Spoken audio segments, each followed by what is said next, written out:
नमस्कार, स्वागत है आप सभी का हिस्ट्री 360 चैनल पे। मैं रवि कुलरिया स्ट्रक्चर राजस्थान से। आज के इस वीडियो में हम बात करेंगे आरपीएससी द्वारा आयोजित होने वाले फर्स्ट ग्रेड एग्जाम के इतिहास विषय के सेकंड पेपर की बुक्स के बारे में, उसकी रणनीति के बारे में, कैसे नोट्स बनाने चाहिए, नहीं बनाने चाहिए, कोचिंग करनी चाहिए, नहीं करनी चाहिए, टेस्ट सीरीज ज्वाइन करनी चाहिए, नहीं करनी चाहिए, कब टेस्ट देने चाहिए या कब ऑब्जेक्टिव सॉल्व करने चाहिए। और एक ये जो मैंने किताब का नाम इसलिए लिखा है कि कई बार ये जो सिंगल बुक आती है इंडियन हिस्ट्री की, सिर्फ उसी के भरोसे रहें या उससे काम चल जाता है, नहीं चल जाता है। इस प्रकार के काफ़ी सारे प्रश्न जो मैंने एक पोस्ट डाली थी उसमें मैंने पूछा था कि आपके क्या प्रश्न हैं, मैं इसके संबंध में वीडियो बनाऊं ताकि एक ही वीडियो में सारी बातें क्लियर हो जाएं। तो उसमें जो आपके प्रश्न आए थे लगभग मैंने उनका एक सार यहाँ पे लिख दिया है और बारी बारी से इस पर बात करेंगे। इसके अलावा जो अपीयरिंग वाले स्टूडेंट हैं और कुछ और बातें भी उसके अंदर लिखी हुई थी उसके बारे में भी हम बात करेंगे। तो यदि आप ये वीडियो पूरा देखोगे तो आपको बार बार इधर उधर वीडियो देखने की आवश्यकता नहीं है। मैंने भी पहले इस विषय पर वीडियो बनाए हैं, लगभग 6 महीने में मैं इनको दोहरा देता हूँ। लेकिन आज एक पूरी डिटेल के साथ बात करेंगे, ये सोचे बिना कि टाइम कितना हुआ है। और यदि आप शुरू से लेकर अंत तक देखेंगे तो आपको सारे जवाब मिल जाएंगे। यदि आप स्किप कर करके भागेंगे तो कोई ना कोई बात रह जाएगी, फिर वो बात आप कमेंट में पूछेंगे या मैसेज करेंगे। तो उससे अच्छा है कि आप पूरा वीडियो देख लो, एक ही बार में लगभग 20-25 मिनट में आपका सॉल्यूशन हो जाए। तो सबसे पहले इसमें जो बात आएगी वो है किताबों की।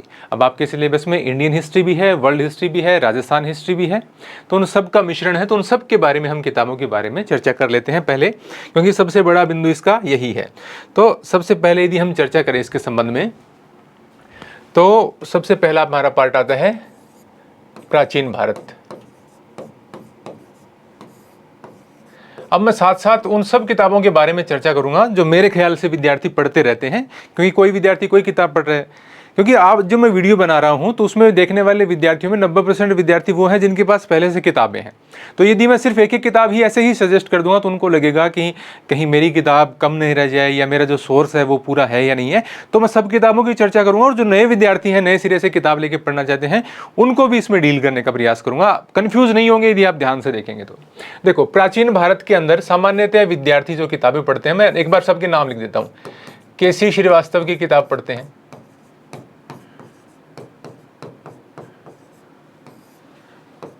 पप्पू सिंह प्रजापत की किताब पढ़ते हैं, सौरभ चौबे की प्राचीन इतिहास की किताब पढ़ते हैं।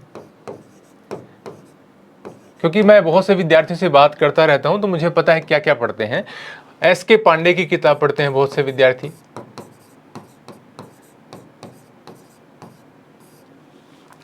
जनरली हम मान के चलते हैं कि इन 4 किताबों में से लगभग विद्यार्थी पढ़ते हुए मिल जाते हैं। अब कोई आर.एस. शर्मा वाले और जो जयंत चिरमाली वाले हैं, इस प्रकार की किताब वाले भी बच्चे एक आध मिल जाते हैं जो कहीं यूपीएससी वगैरह वाले वीडियो देख के किताबों का चयन कर लेते हैं। ऐसे आते हैं मेरे पास मैसेज। लेकिन वो किताबें आप समझने के लिए अच्छी हैं, लेकिन उन किताबों के सहारे ही आप चले जाएं तो आपको आधा पेपर भी नहीं मिलेगा उसके अंदर से। तो जिस प्रकार का हमारा एग्जाम है, ज़्यादातर फैक्ट बेस्ड एग्जाम है, उसके आधार पर हम बात करेंगे। या फिर जो आर्य कंपटीशन टाइम या सिर्फ पैनोरमा की गाइड है या नीरज पांडे वाली गाइड है, इस प्रकार की सिंगल गाइड के साथ भी पढ़ने वाले विद्यार्थी बहुत सारे मौजूद हैं। अब देखिए, यदि आप 1, 2, 3 इन 3 में से कोई भी एक किताब पढ़ रहे हैं तो आपको किसी दूसरी किताब को देखने की आवश्यकता नहीं है। लेकिन यदि आप इन 3 किताब में से पढ़ रहे हैं तो कुछ दिक्कत है। जैसे आप पप्पू सिंह प्रजापत और सौरभ चौबे वाली किताब पढ़ रहे हैं तो उसके अंदर फैक्ट्स आपके बहुत ज़्यादा हैं और इतना लेंथी उसके अंदर लिख दिया गया है। जिस प्रकार का लेवल नेट के एग्जाम का आता है उस प्रकार के लेवल को कवर करने के लिए तो पप्पू सिंह प्रजापत वाली, सौरभ चौबे वाली किताबें ठीक है। खासतौर से पप्पू सिंह वाली में और भी ज़्यादा डिटेल है, तो उस लिहाज से तो ठीक है। लेकिन आप इधर पीजीटी की तैयारी कर रहे हो, फर्स्ट ग्रेड जैसे एग्जाम की तैयारी कर रहे हो, तो आपको उतना गहराई में उतरने की आवश्यकता नहीं है। और दूसरी बात, यदि आप हर कालखंड में इसी प्रकार की किताबों का चयन करेंगे तो आप या तो एक्स्ट्रा ऑर्डिनरी विद्यार्थी हैं जो कुछ भी दे देते हैं और पढ़ जाते हैं और टॉप आ जाते हैं, या फिर आप उलझ के रह जाएंगे उन किताबों में। क्योंकि इतनी ज़्यादा डिटेल आप पढ़ जरूर लेंगे लेकिन आप उनको याद नहीं कर पाएंगे। और फिर उन किताबों में आपको ये नहीं पता कि नोट्स में क्या लिखें क्या छोड़ें। जब तक ये नहीं पता होता तो नोट्स बनाने का कोई मतलब नहीं होता। आप ज़्यादा ज़रूरी बातें हैं वो छोड़ देंगे, गैर ज़रूरी बातें लिख देंगे। हम नोट्स के बारे में आगे चर्चा करेंगे। तो उन तीनों में से आप कोई भी किताब पढ़ रहे हैं तो आपको कुछ और देखने की आवश्यकता नहीं है। यदि आप एस.के. पांडे वाली किताब पढ़ रहे हैं तो निश्चित रूप से आपको फैक्ट कम से कम आ रही है जैसी किताब के साथ, या जो मल्टीपल चॉइस क्वेश्चन वाली है जो आपकी किताबें एमसीक्यू किताबों से कुछ फैक्ट निकाल के उसमें ऐड करने पड़ेंगे, नहीं तो वो आपको कमज़ोर रखेगी। आर्य कंपटीशन अकेला अगर कोई पढ़ रहा है तो उसके बारे में हम अलग से एक बिंदु है उस पर बात करेंगे, उसमें आपको समझ में आ जाएगा। यदि आप कोई सिंगल किताब ऐसे लेना चाहें कि सर मैं आर्य से नहीं, मैं एक प्रत्येक काल की एक किताब समय हो तो पढ़ सकते हैं, तो उसमें आप सौरभ चौबे की किताब पढ़ सकते हैं, या आपको सिंपल लैंग्वेज में चाहिए तो आप केसी श्रीवास्तव की किताब पढ़ सकते हैं।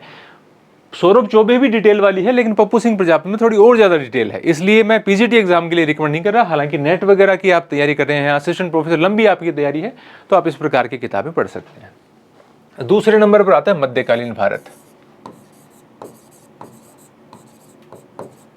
मध्यकालीन भारत के अंदर भी इनमें से कुछ लेखक तो सेम ही हैं, जैसे कि आप सौरभ चौबे की किताब पढ़ते हैं बहुत विद्यार्थी।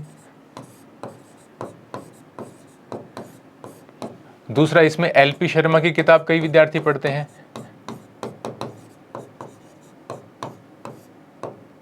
और यूं तो देखो किताबों का कोई अंत नहीं है, बहुत सारी और किताबें हैं। एसके पांडे भी इसके अंदर पढ़ते हैं विद्यार्थी, और एक दो बिहार के लेखक हैं उनकी भी किताबें आती हैं, मैं नाम भूल रहा हूँ, जो हरी सी किताब आती है वो भी कई विद्यार्थी पढ़ते हैं।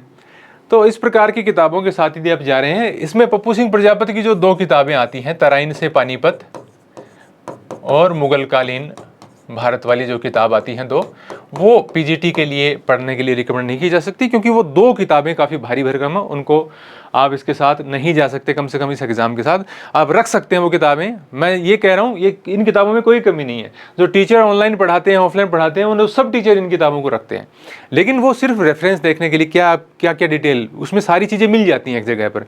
आप मुगलकालीन के स्रोत देख रहे हैं तो आपको एक जगह मिल जाते हैं, तो इसलिए तो इस तरीके से आप कहीं कुछ देखने के लिए, कुछ टॉपिक देखने के लिए वो किताब रखना चाहते हैं तो रख सकते हैं। आप उन किताबों को याद नहीं कर पाएंगे, इसलिए अच्छा ये रहेगा कि आप कोई छोटी किताब पढ़ें। एलपी शर्मा और एसके पांडे, जो मैंने एसके पांडे के बारे में प्राचीन भारत में कहा, वही मैं यहाँ पर मध्यकालीन भारत में एलपी शर्मा और एसके पांडे दोनों के लिए कह सकता हूँ। यदि आप इन किताबों के साथ जा रहे हो, जैसे एलपी शर्मा आसान किताब है, आसान भाषा में है और एकदम समझ में आ जाती है, बहुत जल्दी याद भी हो जाती है, लेकिन उसका जो फैक्ट वाला जो हिस्सा है वो थोड़ा कमजोर है। आजकल कहीं से भी घुसा के फैक्ट पूछ लेते हैं, तो आपको थोड़ा सा आर्य कंपटीशन जैसी किताब से इस प्रकार से कहीं ना कहीं से एक्स्ट्रा फैक्ट कवर करने पड़ेंगे। फिर आप कोई दिक्कत नहीं, आप एलपी शर्मा और आर्य कंपटीशन पढ़ रहे हैं फिर कोई दिक्कत नहीं है, एसके पांडे आर्य कंपटीशन पढ़ रहे हैं फिर कोई दिक्कत नहीं है। लेकिन अकेली आप सिंगल कोई किताब देखें तो इसमें सौरभ चौबे वाली किताब है, वो बहुत ज़्यादा बड़ी नहीं है और पर्याप्त उसका मैटर है। वो पीजीटी लेवल, यहाँ तक कि असिस्टेंट प्रोफेसर तक के लेवल के लिए भी उससे काम चल जाता है, तो आप उस किताब के साथ जा सकते हैं यदि आप अभी किताबें खरीदने की या आगे किसी परीक्षा की तैयारी के लिए सोच रहे हैं। तीसरा इसके अंदर आता है आधुनिक भारत का। इसमें आमतौर पर विद्यार्थियों द्वारा पढ़ी जाने वाली पुस्तकें हैं, जैसे एक परीक्षावाणी आती है बौद्धिक प्रकाशन की ओर से, एक अरविंद भास्कर की किताब के 2 पार्ट आते हैं, एक इसके अंदर आपके स्पेक्ट्रम भी कई विद्यार्थी पढ़ लेते हैं, एक सोनाली बंसल वाली किताब कुछ विद्यार्थियों से मैंने सुनी, हालांकि ये सिविल सेवाओं वाले ही ज़्यादा पढ़ते हैं। इस प्रकार की कुछ किताबें, हालांकि इसमें भी आपको जैसे प्राचीन के अंदर भी आप बात करोगे तो परीक्षावाणी एक किताब आई हुई है, वो ठीक किताब है, लेकिन अभी बहुत सारे विद्यार्थी उसको पढ़ने नहीं लगे हैं, ज़्यादा पॉपुलर नहीं हो पाई है वो।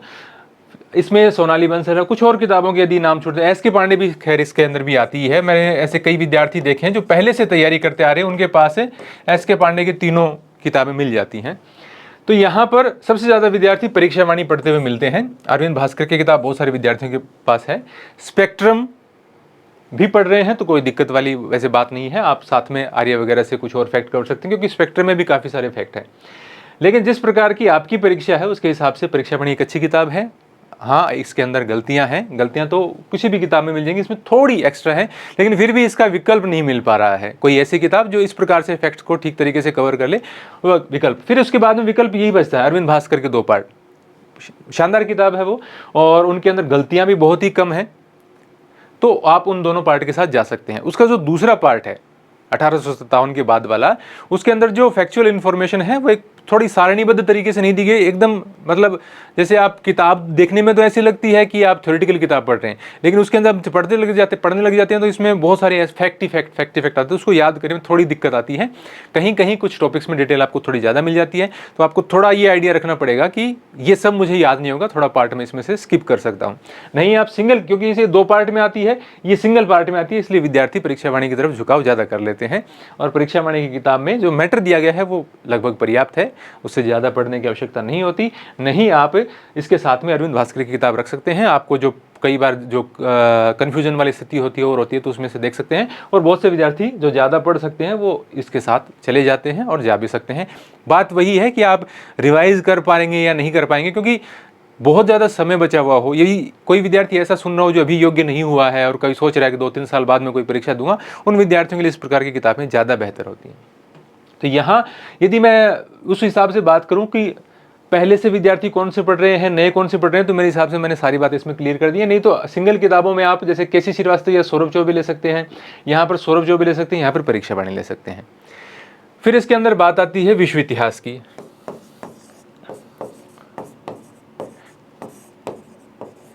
विश्व इतिहास में विद्यार्थी जो किताबें पढ़ रहे हैं उसके अंदर मैं बात कर लेता हूँ। एक अरविंद भास्कर की किताब है, आधुनिक विश्व इतिहास नाम से आती है। एक नाथ पब्लिकेशन की किताब है, जेपी सैनी, राम सिंह सरावत, इस प्रकार से उनके लेखक हैं। इसके अलावा हुकुमचंद जैन की जैन एंड माथुर वाली जो किताब है वो किताब कई विद्यार्थी पढ़ते हैं। और भी कुछ और किताबें होंगी, लेकिन ज़्यादातर यही किताबें चलती हैं। अब बहुत सारे विद्यार्थियों के पास ये किताब है पहले से, तो जो इस किताब को पढ़ रहे हैं उसको किसी दूसरी किताब को देखने की आवश्यकता नहीं है, ये अपने आप में पर्याप्त है। चाहे वो राजस्थान का फर्स्ट ग्रेड का एग्जाम हो, चाहे असिस्टेंट प्रोफेसर का एग्जाम हो। दूसरी किताब ये पिछली बार अभी आई थी, नाथ पब्लिकेशन की। इसमें फैक्ट्स को थोड़ा सा अच्छे तरीके से संवार कर और सजा कर दे रखा है और पढ़ने में थोड़ी सी ईजी लगती है ये, तो याद करने के लिए ये अच्छी किताब है। इससे निश्चित रूप से भी आपका काम चल जाएगा। जैन एंड माथुर थोड़ी डिटेल में है, इस किताब का तो देखिए कोई तोड़ नहीं है, हमेशा से चलती आ रही है। तो आप पूरी डिटेल में पढ़ना चाहते हैं तो जैन एंड माथुर पढ़ सकते हैं, नहीं तो नाथ पब्लिकेशन वाली किताब से काम चल जाएगा, या अरविंद भास्कर वाली। कोई भी एक किताब इनमें आपके पास होनी चाहिए। अच्छे तरीके से फैक्ट बेस्ड आपको किताब पढ़ने की, जैसे परीक्षा वाणी आती है, इस प्रकार की किताब पढ़ने का आपको, क्योंकि विद्यार्थियों की रुचि अलग अलग प्रकार की होती है। कई विद्यार्थी डिटेल में ही पढ़ना चाहते हैं। मैं बता देता हूँ कि इस किताब से काम चल जाएगा, फिर भी कहते हैं कि सर मैं डिटेल में पढ़ना चाहता। अब है अलग अलग शौक सबका, तो आप कोई भी जैन एंड माथुर पढ़ सकते हैं, फिर नहीं तो फिर आपका नाथ पब्लिकेशन या अरविंद भास्कर की किताब से अच्छा खासा काम चल जाता है। उसके बाद में 5 नंबर आता है राजस्थान। राजस्थान का इतिहास। इसके अंदर आप राजस्थान के इतिहास में एक किताब है धींदवाल पब्लिकेशन की, एक किताब है नाथ पब्लिकेशन की। इसके अलावा कोई भी, जैसे पेनोरमा, लक्ष्य, इस प्रकार की कोई भी और भी गाइड हो सकती है, कोई सिकवाल की आ सकती है, कोई और आ सकती है, कोई भी इनमें से आपके पास किताब है तो आप उसमें से पढ़ सकते हैं, कहीं आपको दिक्कत नहीं आएगी। नहीं तो धींदवाल पब्लिकेशन या नाथ पब्लिकेशन में से चुनाव कर लेना आसान रहता है और अपडेटेड किताब आती रहती है। ये उसमें आपको ध्यान ये रखना पड़ेगा कि आपको अपने टॉपिक के अनुसार पढ़ना पड़ेगा। सेकंड पेपर में जो आपका टॉपिक दिया गया है, साथ ही फर्स्ट पेपर को भी देख लें। फर्स्ट पेपर में भी सबसे पहले इतिहास का ही पोर्शन उसमें भी दिया हुआ है, तो दोनों उनसे आप कवर कर सकते हैं राजस्थान वाला पार्ट। ये हो गया। उसके बाद में 6 नंबर पर आता है प्रश्न बैंक। जो मैंने पोस्ट डाली थी कि आपके क्या क्या प्रश्न हैं वो आप बता दीजिए ताकि मैं वीडियो के अंदर उनको डील कर पाऊँ। तो उसमें एक प्रश्न सबसे ज़्यादा ये आया हुआ था कि सर आपकी ऑब्जेक्टिव किताब कब आएगी। तो यहाँ पर मैं अपनी किताब का प्रचार करने के लिए नहीं आया हूँ, और अपनी किताब के बारे में अभी तक मैंने बोला भी इसलिए नहीं क्योंकि वो भी आई नहीं है। और जब तक नहीं आई और जब तक कोई और उसका रिव्यू न कर दे, विद्यार्थी उसको देखने लें, तब तक उसके बारे में ये कह देना कि मेरी किताब औरों से बेहतर होगी, वो बिल्कुल गलत होगा। मैं कर रहा हूँ उस किताब पे काम, लगभग अक्टूबर अंत तक उसका काम समाप्त, 15 नवंबर से पहले वो किताब आ जाएगी, ऐसा मेरा पूरा 100% प्रयास है। लेकिन वो भारत के तीनों काल हैं, प्राचीन, मध्यकालीन, आधुनिक। तो हिस्ट्री 360 की जो किताब है उसमें, हालांकि मैं सिर्फ उसी पे काम कर रहा हूँ, इसीलिए मैं यूट्यूब पर रेगुलर नहीं हूँ, सिर्फ मैं किताब का काम कर रहा हूँ, इसलिए उस पर कर रहा हूँ। तो वो कैसी होगी वो आप देख के बताना। मैं आज ही कर दूं कि वो ही बेस्ट होगी, ऐसा ठीक नहीं है। यदि आप तब तक इंतजार कर सकते हैं तो निश्चित रूप से कीजिए, मैं उसको अच्छा बनाने की कोशिश कर रहा हूं। नहीं, अभी तक जो उपलब्ध है उसमें आप पप्पू सिंह प्रजापत का पप्पू सिंह जी का प्रश्न बैंक आता है।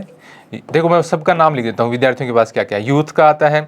सौरभ चौबे की बात, फिर लेकिन सौरभ चौबे वाले मेरे को समझ नहीं आ रहा कि 2-3 उनके हैं कि कौन सा क्या है, मैंने देखा लेकिन प्रश्नों की संख्या कम लगी उसके अंदर मेरे को। एक अरिहंत का आता है। इसके अलावा कई जैसे यूपीएससी जैसी परीक्षाओं के लिए या जो स्टेट जो सिविल सर्विस एग्जाम है उनके अलग अलग प्रश्नों वाली किताब आती है। घटना चक्र आता है, जैसे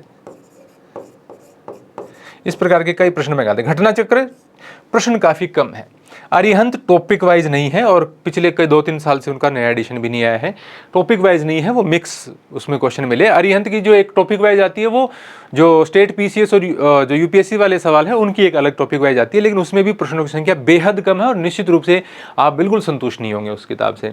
फिर इसके अलावा पप्पू सिंह या और भी ऐसी और भी पब्लिकेशन की किताब आती है जिसमें सिर्फ स्टेट पीसीएस के और यूपीएससी के क्वेश्चन आते हैं। उन किताबों से आप यदि पीजीटी लेवल के एग्जाम के क्वेश्चन सॉल्व करना चाहते हैं तो बिल्कुल आप उसमें सेटिस्फाई नहीं होंगे, क्योंकि उसमें प्रश्नों की संख्या बहुत कम रहती है। आपका टॉपिक का 5% भी कवर नहीं होता उनसे। बात बचती है पप्पू सिंह प्रजापति और यूथ पब्लिकेशन की। इनमें से कोई एक आप ले सकते हैं। जैसे इनमें जो नेट के प्रश्न, यदि नेट के प्रश्नों में भी ये देखा जाता है कई प्रश्न आसान होते हैं, वो दिए जाते हैं तो अच्छी बात है। कुछ थोड़ी सी ज़्यादा डिटेल वाले होते हैं जिस लेवल की हम किताबें ही नहीं पढ़ रहे, तो आपको लगेगा कि ये तो हमारी किताबों में नहीं है, हम सॉल्व कैसे करेंगे। तो वो नेट के जो बहुत ज़्यादा यूनिक से क्वेश्चन आते हैं उनको आप स्किप कर सकते हैं, उनकी संख्या थोड़ी सी ज़्यादा इसमें है। इसमें भी कुछ कुछ प्रश्न उसके दिए गए हैं, तो इन दोनों में से कोई एक प्रश्न बैंक आप चूज कर सकते हैं यदि भी आप लेना चाहते हैं। मेरा प्रश्न बैंक की मैं बात करूं तो उसमें थोड़ा सा समय लगेगा, 1.5-2 महीने के अंदर वो क्वेश्चन बैंक आएगा। फिर उसके बाद में ये तो इंडिया का क्वेश्चन बैंक हो गया। उसके बाद में विश्व इतिहास का प्रश्न बैंक। विश्व इतिहास के प्रश्न बैंकों में मैं बात करूं तो एक गणपत सिंह राजपुरोहित का आता है, एक पप्पू सिंह प्रजापति का आता है, एक पहले से बात करूं जैसे अरविंद भास्कर जी का आता है, एक नाथ वालों का आता है। इस प्रकार से तो इनमें जैसे अरविंद भास्कर जी वाला प्रश्न बैंक तो हमेशा से चला रहा है, उसमें व्याख्याओं की थोड़ी कमी है, बाकी प्रश्न उसमें अच्छे दे रखे हैं। नाथ पब्लिकेशन वाले में कई टॉपिक्स में प्रश्न कम है, वो उसको अपडेट करने की आवश्यकता है। पप्पू सिंह प्रजापति और गणपत सिंह वाले दोनों क्वेश्चन बैंक ठीक हैं। और इसमें से भी आप बात करें तो गणपत सिंह मैं इनको नाम मिक्स कर रहा हूँ, गणपत सिंह राजपुरोहित वाला क्वेश्चन बैंक अच्छा है। और जो विद्यार्थियों का फीडबैक भी था, जो मैंने पीछे रिव्यू किया उसके बाद में जो विद्यार्थियों उन्होंने अच्छा बताया इसको, इसके अंदर भी अच्छा मैटर दिया गया है। तो अब किसी भी पोर्शन के अंदर आप एक से ज़्यादा प्रश्न बैंक लेते हैं तो भी उसमें कोई नुकसान वाली बात नहीं है। जितने ज़्यादा क्वेश्चन आप सोल्व करेंगे उतना ही अच्छा होगा, क्योंकि भर्ती परीक्षाओं में लगभग आधे प्रश्न तो पुराने जो परीक्षाओं में आए हुए प्रश्न हैं उन्हीं को वही रिपीट होते रहते हैं। तो आप इसमें से कर सकते हैं। राजस्थान का कोई भी प्रश्न बैंक आप लेना चाहें, राजस्थान की मैं बात करूं तो राजस्थान के प्रश्न बैंक में या तो आप दिशा 2020 नाम से जो क्वेश्चन बैंक आते हैं वो ले सकते हैं, या फिर नाथ वाले भी निकालते हैं इस प्रकार के प्रश्न बैंक, या और भी कोई पब्लिकेशन होंगे, कोई भी पुराने जो प्रश्न देते हैं उनका आप ले सकते हैं। दिशा 2020 अपडेट होता रहता है। नाथ पब्लिकेशन का भी एक पीछे आया था शायद, हालांकि मैंने उसको चेक नहीं किया इसलिए मैंने उसका नाम पहले नहीं लिखा, मैं कह नहीं सकता कैसा है। दिशा 2020 मैंने देखा है कि वो अच्छा दिया हो उसके अंदर मैटर। तो ये मेरे हिसाब से हम बात जो कर रहे थे उसमें पहला जो बिंदु था उसकी सारी बातें यहाँ पर समाप्त हो गई हैं। उसके बाद में दूसरा आता है कोचिंग की आवश्यकता। कोचिंग की आवश्यकता है या नहीं है।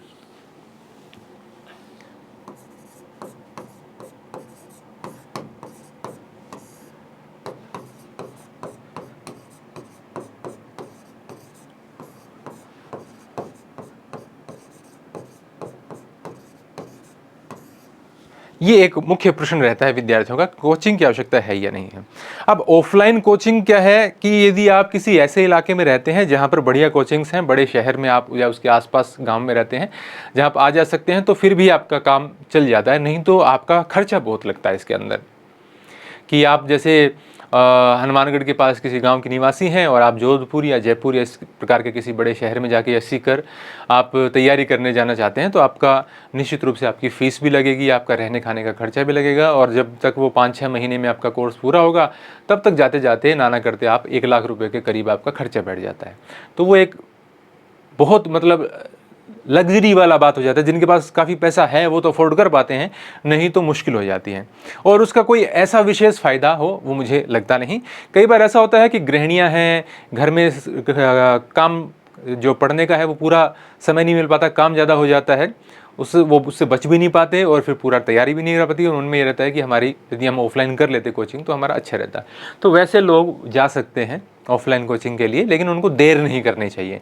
यदि आप भर्ती की घोषणा करने के बाद में यदि आप कहीं भी कोचिंग के लिए जाते हैं तो उसका कोई फायदा नहीं है, यदि उसमें टाइम 5-6 महीने का ही देते हैं। यदि मान लो कि भर्ती आ गई अगले महीने या इस महीने में, और उसके बाद में 5 महीने का टाइम एग्जाम का दे दिया, 6 महीने का टाइम दे दिया, फिर आप ऑफलाइन कोचिंग के लिए जा रहे हैं, वो उसका कोई तुक नहीं बनता।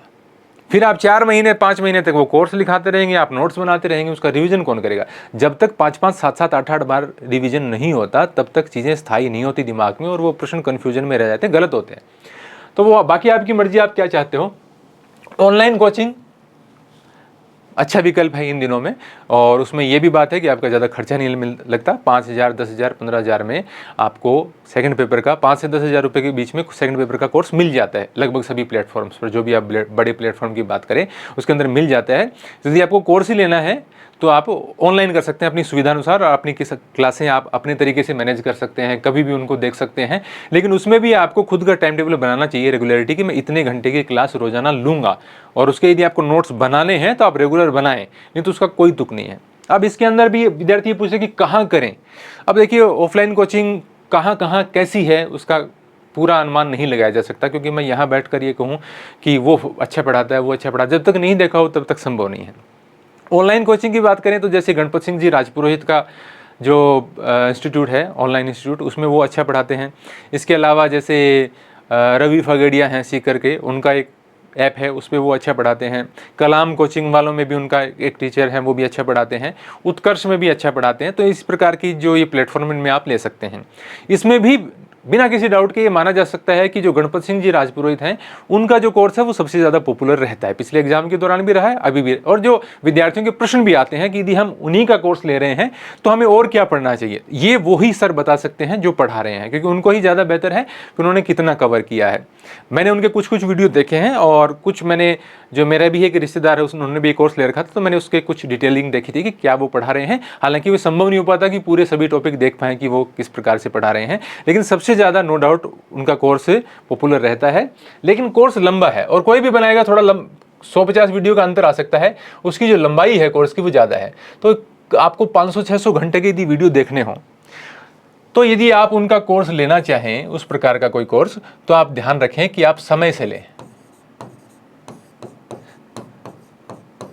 टाइमली। यानी आपके पास कम से कम 8-10 महीने, 1 साल का समय होना चाहिए। 1 साल का समय हो तब वो जाके वो कोर्स 4 महीने में आप उसको देख पाओगे, उसके नोट्स बना पाओगे, फिर आप उसको रिवीजन कर पाओगे।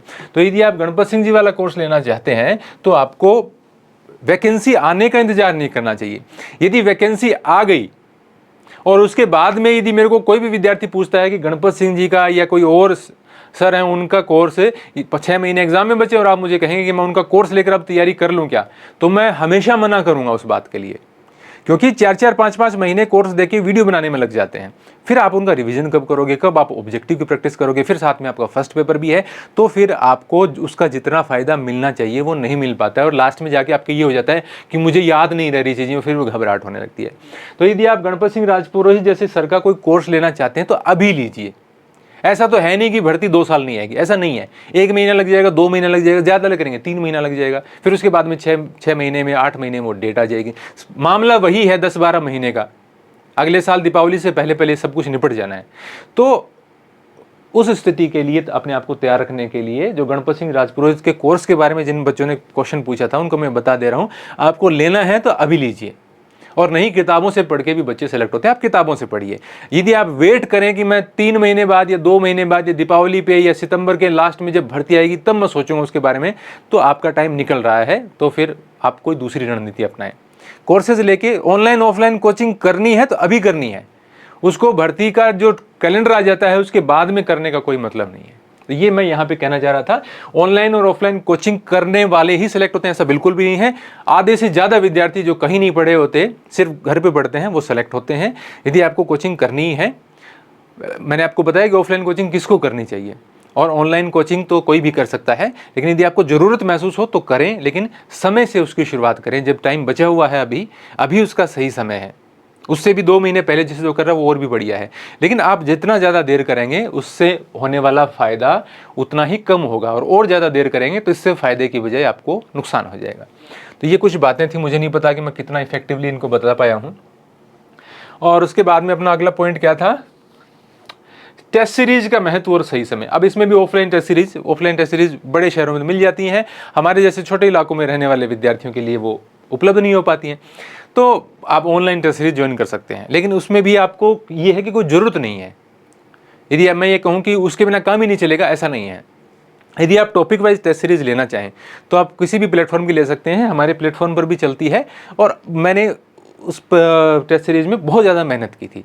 और भी कोई अध्यापक हो सकता है जिसने हो सकता है मेरे से भी ज़्यादा मेहनत की हो, मैं ये नहीं कह सकता, लेकिन आपको उसके बारे में पता है तो आप ले सकते हैं। यदि आपके पास ऑब्जेक्टिव क्वेश्चन बैंक है और उससे आप सोच रहे हैं कि उसी से देख देख के मैं हल कर लूँगा, कोई दिक्कत वाली बात नहीं है, उसमें इससे ज़्यादा ही प्रश्न होते हैं, तो वो कोई चिंता वाली बात नहीं है। यदि आप लेते हैं तो आप उसका टाइम टेबल या तो उन टाइम टेबल के अनुसार जो चलती हो उसको ज्वाइन करें, या किसी ने पहले से टेस्ट लेना शुरू कर रखा है और आप अब ज्वाइन करना चाहते हैं तो आप अपना शेड्यूल बनाएं कि मैं हर तीसरे दिन ये टेस्ट दूंगा एक टॉपिक का, या हर 2 दिन बाद ये टेस्ट दूंगा, और उसके अनुसार आप चले। उसका फ़ायदा तभी है जब आप टाइम टेबल के हिसाब से चलें, लेकिन उसकी बहुत ज़्यादा नीड है ऐसा बिल्कुल भी नहीं है। आप जो आपके प्रश्न बैंक हैं उनके सहारे चलिए, अपने रिवीजन की करते जाइए, और अंत में मॉक टेस्ट जरूर दे दीजिए। जैसे आपका सेकंड पेपर का, फर्स्ट पेपर का जो पूरे टेस्ट लिए जाते हैं पूरे पेपर के, वो चाहे भले ही आप 5 या 10, 5 ही दे दो चाहे, लेकिन उसको देना चाहिए, क्योंकि आपको एक पता चल जाता है कि आप कितने समय में उसको पूरा कर पा रहे हैं, कितने आपके नेगेटिव जा रहे हैं। तो एक हल्का हल्का, जैसे कोई भी टीम कहीं पर खेलने जाती है नए देश के अंदर, तो वो अभ्यास मैच उनके जरूर करवाए जाते हैं। उसका फ़ायदा ये है कि उस कंडीशंस को थोड़ा सा समझ लें। तो उसके लिए आपको 4-5 मॉक टेस्ट अंत में पूरे पेपर की, वो तो 100% देने चाहिए। उसके लिए मैं ये नहीं कहूँगा कि दे सकते हो, ऐसा नहीं, उसमें तो देने चाहिए आपको, निश्चित रूप से उसका फ़ायदा होता है, भले ही वो किसी भी प्लेटफॉर्म पर आप दें। टॉपिक वाइज टेस्ट यदि आप देना चाहते हैं तो उसका एक शेड्यूल बनाकर उसके हिसाब से अभी से आप दे सकते हैं। विद्यार्थियों का ये भी क्वेश्चन था कि प्रश्न बैंक साथ साथ ही करेंगे क्वेश्चन। कोई भी आप टॉपिक पढ़ें, कोई भी टॉपिक आप पढ़ें तो उसको एक बार पढ़ने के बाद में उसके प्रश्न जरूर देख लें, क्योंकि जब तक, क्योंकि मैंने बहुत सारे ऐसे विद्यार्थी देखे हैं कि पढ़ते जाते हैं, जब प्रश्न करते हैं तो पता चलता है कि आधे प्रश्न भी नहीं हो पा रहे। उसका कारण ये है कि प्रश्न किस हिसाब से पूछा जा रहा है, उस हिसाब से आप उस चीज़ को अपने दिमाग में ले पा रहे हैं या नहीं ले पा रहे हैं। तो मान लीजिए कि आपने प्राचीन भारत का पहला टॉपिक जैसे स्रोतों का टॉपिक है, वो आपने पढ़ा, उसके प्रश्न देखो किस हिसाब से पूछे जा रहे हैं। फिर आपने हड़प्पा पढ़ा या पाषाण काल पढ़ा, तो उसके प्रश्न देखो कैसे पूछे जा रहे हैं पुराने एग्जाम्स के अंदर, या ऑब्जेक्टिव कैसे बनाए जा रहे हैं उसके। तो उसके साथ ही आप कोई टेस्ट दो, या साथ ही आप उसका जो प्रश्न बैंक दिए गए हैं उसके अंदर हल करने की कोशिश करो, तो एक आपका अच्छा आइडिया हो जाएगा। साथ ही साथ आपको ये भी पता चल जाएगा प्रश्न कैसे आ रहे हैं, मैं जो पढ़ पा रहा हूँ उसमें से कितने प्रश्न मिल पा रहे हैं। साथ ही कोई अच्छा प्रश्न मिले, यूनिक फैक्ट मिले, वो आपके नोट्स में या उस किताब के साइड में कहीं कहीं लिखते जाएं, ताकि वो जब दूसरे तीसरे राउंड तक आप पहुँचे तो वो किताब एक, मतलब आपको ये लगने लगे कि हाँ इसमें से अब लगभग क्वेश्चन मिल रहे हैं, तो अब मेरे को दिक्कत नहीं आएगी, एक कॉन्फिडेंस आपका डेवलप होगा। तो हमेशा टॉपिक वाइज जो आपके प्रश्न बैंक हैं उनको साथ साथ लेकर चलें, टॉपिक के साथ साथ। फिर उसके बाद में ये टेस्ट सीरीज वाला मैंने आपको बता दिया। Arya competition time, Neeraj Pandey, panorama पर्याप्त है या नहीं, ये बहुत सारे विद्यार्थियों ने मेरे को पूछा। ज़्यादातर विद्यार्थी आर्य कंपटीशन टाइम की किताब पढ़ते हैं। अब आपको यदि आप YouTube पे इधर उधर टटोलेंगे तो आपको कुछ ऐसे विद्यार्थी भी मिल जाएंगे जिन्होंने ये कहा होगा, या आपके आसपास चयनित ऐसे विद्यार्थी जो अब शिक्षक बन चुके हैं, प्राध्यापक बन चुके हैं, उनसे आपने ये सुना होगा कि मैंने इंडियन हिस्ट्री में सिर्फ आर्य कंपटीशन की गाइड पढ़ी थी। और ऐसा वो झूठ नहीं कहते, ऐसे बहुत सारे विद्यार्थी हैं भी, लेकिन वो निर्भर करता है कि पेपर का स्तर कैसा है। अभी तक ऐसा पेपर, जैसा पेपर आता है उसमें यदि आपने आर्य कंपटीशन की गाइड पढ़ी और कुछ अच्छे प्रश्न बैंक हल करे हैं तो भारतीय इतिहास में काम चलता आया है और निश्चित रूप से विद्यार्थी सेलेक्ट हुए हैं। लेकिन एक डर हमेशा मन में ये बना रहता है कि जैसे कि हमने पिछले 2 बार देखा कि पॉलिटिकल साइंस का पेपर कितना टफ आया, तो इस प्रकार का टफ पेपर यदि कल को कोई इतिहास में बना दे तो हमें थोड़ी सी दिक्कत का सामना करना पड़ सकता है। अब उसमें आप दोनों तरह की बातें कह सकते हो कि सर आप ना तो ये कह रहे हो कि अकेली आर्य पढ़ें या नहीं पढ़ें, ना आप ये कह रहे हो कि बड़ी किताबें पढ़ें। देखो मैं बता रहा हूँ, सिचुएशन बता रहा हूँ आपको किस प्रकार की सिचुएशन। तो उस सिचुएशन के कारण कोई भी अध्यापक आपको ये नहीं कह सकता कि आप सिर्फ आर्य पढ़ के चले जाओ। आर्य कंपटीशन, या जैसे आप गणपत सिंह जी राजपुरोहित के टेस्ट जो कोर्स वाले विद्यार्थी भी यही पूछते हैं कि सर उनका कोर्स पर्याप्त है या नहीं। तो वो चीज़ वैसे तो उनकी उनको अधिक अच्छे से पता होगा कि मेरा कोर्स कैसा है। लेकिन फिर भी उसके साथ में यदि आप अच्छे ऑब्जेक्टिव क्वेश्चन बैंक हल करते हो, जैसे मैं अब एक ऐसा ऑब्जेक्टिव क्वेश्चन बैंक बनाने की कोशिश कर रहा हूं कि जो विद्यार्थी सिंगल बुक पढ़ के जा रहे हैं उनको कुछ और फैक्ट मिल जाए, वो अपने नोट्स में और अपनी आर्य कंपटीशन में ऐड कर लें, ताकि उनको बाद में ये लगने लग जाए कि हाँ अब ये मामला पर्याप्त है, अब थोड़ा सा इधर उधर भी जाता है पेपर तो भी हमें कोई दिक्कत नहीं आएगी। तो इस प्रकार के कोई 2-3 प्रश्न बैंक या एक अच्छा प्रश्न बैंक आप यदि निकाल के और उसके फैक्ट भी उसके अंदर ऐड कर लोगे तो डेफिनेटली वो थोड़ा सा स्ट्रॉन्ग हो जाता है। और लगभग यदि पहले वाले जैसे पेपर आते रहे हैं तो आपका इस सिंगल गाइड से काम चल जाता है, चाहे वो पेनोरमा वाली हो, चाहे वो आर्य कॉम्पिटिशन हो, चाहे नीरज पांडे हो, इस सिंगल से भी काम चल जाता है। लेकिन उसके साथ में आपको अच्छे प्रश्न बैंक हल करने होंगे। साथ ही आपकी समझ होनी चाहिए, आपको पता होना चाहिए कि वैदिक काल में, उत्तर वैदिक काल में, हड़प्पा सभ्यता में, फिर उसके बाद में आप मौर्य काल में आते हैं, उत्तर मौर्य काल में आते हैं, इस ट्रांजिशन के फेज में किस प्रकार से समाज में, अर्थव्यवस्था में, राजनीति में परिवर्तन कैसे होते आ रहे हैं, उसके अंदर आपको थोड़ा घुमा के पूछा जाए, थोड़ा टैक्टिक वाला क्वेश्चन पूछा जाए तो उसको आप डील कर पाएं। वो डील तब होता है जब आपने थोड़ी डिटेल पढ़ी हो, है ना। कई बार सीधे फैक्ट से आने वाले क्वेश्चन नहीं हो, थोड़ा सा घुमा फिरा कर ऐसे क्वेश्चन हो कि आपको समझ समझ आधारित जो क्वेश्चन होते हैं वैसे 2-5 क्वेश्चन फिर आपके गलत चले जाते हैं। तो आप साथ में एक एक काल की एक किताब रख सकते हैं, आप एक बार उसको पढ़िए, अच्छे से रिवीजन करें, तब याद करते समय आप आर्य कंपटीशन टाइम से रिवीजन कर लें, वो तो अच्छा मामला है। नहीं आप इसके अकेले के साथ आप कह सकते हैं कि ज़्यादा नहीं होगा, ये होगा, तो ये रखें, साथ में अच्छे प्रश्न बैंक रखें और रिवाइज करते जाएँ। बहुत अधिक संभावना है कि इसी से भी आपका काम चल जाएगा। आज मैं इसको 100% नहीं कह सकता, अब मैं क्यों नहीं कह सकता, कोई भी टीचर नहीं कह सकता, इसका मैं कारण आपको बता चुका हूँ। नोट्स बनाएं या बुक पढ़ते रहें। अब जैसे आपके साथ पास में आर्य कंपटीशन की किताब है तो आपको नोट्स बनाने की कोई विशेष आवश्यकता है नहीं, क्योंकि वो नोट्स जैसी ही किताब है, उसमें से भी आप क्या छोड़ोगे। फिर दूसरी बात आती है कि आप जैसे पप्पू सिंह प्रजापति की किताब पढ़ रहे हैं, सौरभ चौबे की किताब पढ़ रहे हैं, केसी श्रीवास्तव की किताब पढ़ रहे हैं और आप चाह रहे हैं उसमें से नोट्स बनाएं, तो आप पहले एक बार उस किताब को पढ़ो और उसके ऑब्जेक्टिव हल करो, और उससे एक आइडिया आपके दिमाग में ये हो, या आप पहले से आपने 1-2 बार परीक्षा दी है तो आपको ये पता हो कि भाई इस प्रकार से जो हम परीक्षा की जब तैयारी करते हैं तो ऐसे ऐसे प्रश्न आते हैं, उस हिसाब से यदि आप नोट्स बना सकते हो तो फिर नोट्स बनाने का फायदा है। या फिर जैसे आप कोई ऑनलाइन टीचर पढ़ा रहा है, उसका वीडियो देख के आप नोट्स बना रहे हो, वो नोट्स उसके अंदर मैं आपको बता रहा हूँ, जब ऑब्जेक्टिव निकालें तो पुराने जो प्रश्न में जो पेपर आए हुए हों या कुछ ऐसे फैक्ट हों, वो उसमें आप जगह रखें थोड़ी थोड़ी साइड में, एकदम उसको कंजेस्टेड मत बनाएं कि एक ही पेज में सब कुछ घुसा देने की कोशिश हो, उसमें थोड़ी थोड़ी आप जगह रखें और वहाँ उन जगहों में आप ऐसे फैक्ट हैं वो डिब्बे बना बना के अलग अलग उसमें अंदर मेंशन कर दें, ताकि उसके अंदर अच्छी जानकारी थोड़ी सी और समाहित हो जाए और वो थोड़ा और स्ट्रॉन्ग आपका बन सके। तो ये नोट्स बनाना न बनाना आप पे निर्भर है। बहुत सारे विद्यार्थी नोट्स बनाते हैं, कोई नहीं बनाते हैं। जैसे मैं अपनी बात करूं, मैंने ज़िंदगी में कभी नोट्स नहीं बनाए, बनते नहीं, और कई विद्यार्थी हैं जो नोट्स के बिना पढ़ ही नहीं पाते। तो वो टोटली आप पे डिपेंड करता है कि आप नोट्स बनाना चाहते हैं या नहीं चाहते। नहीं तो जैसे इंडियन हिस्ट्री में आर्य कंपटीशन पढ़ रहे हैं तो नोट्स की क्या आवश्यकता है।